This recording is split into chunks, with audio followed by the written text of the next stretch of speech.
Один из лучших фотографов страны приехал во Владикавказ вместе со своими сподвижниками. Путешественники попытались раскрыть фотографии секрет гор, а также передать истинную красоту кавказских пейзажей. Подобные туры – стандартная техника обучения. Подробинник не раз отмечал, что только работа в поле позволяет прочувствовать истинный процесс создания фотографии. Туман, непогода, экстремальные условия не должны стать помехой для профессионала. В финале своего путешествия в Северную Осетию Марк Подробинник провел мастер-класс по основам фотомастерства. Рассказал об истории фотографии, а также о различных тонкостях съемки.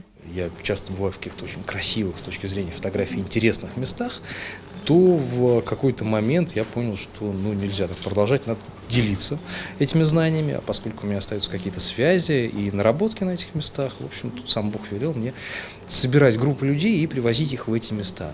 Туда, где я уже знаю хорошие точки для съемки, какие-то выигрышные моменты со временем, с ракурсами и так далее. Вот. Так, собственно, и возникла идея поехать в Северную Осетию, потому что я бывал здесь много-много раз. Очень люблю ваши края и, собственно говоря, для фотографии Северная Осетия подходит как нельзя лучше.